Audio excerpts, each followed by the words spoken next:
লাইফের কারো কারো একটা অ্যাডিকশন থাকে। অ্যাডিকশন অনেক রকম অ্যাডিকশন আছে। যেরকম ভালোবাসা থাকে, যারা স্মোকিং করেন সেটাকেও একটা অ্যাডিকশন বলা হয়, though it is very much injurious to health and healthy lifestyle. আর অলসো কনজাম্পশন অফ অ্যালকোহল, যেটাকেও আমরা বলি very injurious to healthy lifestyle and health.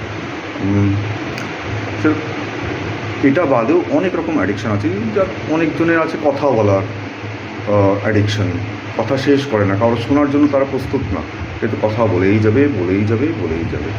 আরেকজন আছে খালি শুনতেই থাকবে শুনতেই থাকবে, এটাকেও অ্যাডিকশান বলে, যাকে আমরা বলি টু মাচ অভ্যেস।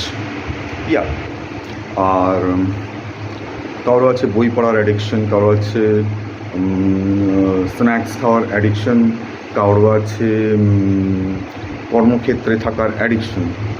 বাড়ির কথা ভুলেই যাবে, কাজে এত ব্যস্ত থাকে যেখানে 8 ঘন্টা কাজ করার ডিউটি আওয়ার্স দেওয়া হয়, তারা হয়তো ওরা ভাবে যে মোর দ্যান 24 আওয়ার্স যদি কাজ করে উঠে পারতাম, হয় ওরকম।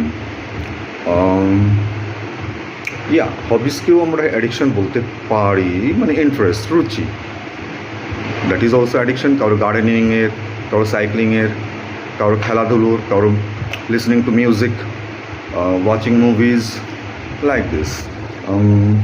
সেরকম আমার একটা অ্যাডিকশন আছে। ইয়া, আমার একটা অ্যাডিকশন আছে। এই অ্যাডিকশানটা হলো বিদ্যাসাগর মঞ্চে যেয়ে বসা।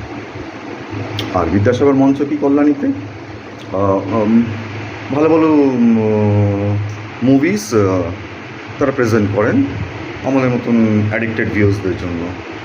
But the thing is that, না ভাই, আমি মুভিসে অত রুচি রাখি না, কারণ আমি নিজেই একটা চলতা ফুরতা মুভি, আমার লাইফই একটা চলতা ফিরতা মুভি। আমার অ্যাডিকশান হলো বিদ্যাসাগর মঞ্চে স্ন্যাক্স খাওয়া। আমি অনলাইন টিকিট বুক করি মোস্ট অফ দি টাইম, ওখানে গেলে তার সাথে স্ন্যাক্সও অর্ডার দিয়ে দিই অ্যাডভান্সে। তাও এছাড়াও আমি মানে before interval, during the movie hours till intermission আমি খেতে থাকি, মুখ চালাতে থাকি, খালি মুখ চালাতে থাকি। আর যখন শেষ হয়ে যায় আবার অর্ডার দিই। আর মোস্টলি আমার ওই ফিশ ফ্রাইটাই ভালো লাগে ওখানে। তাই আমি যতই স্ন্যাক্স খাই না কেন ওখানে ফিশ ফ্রাইটা খাবো।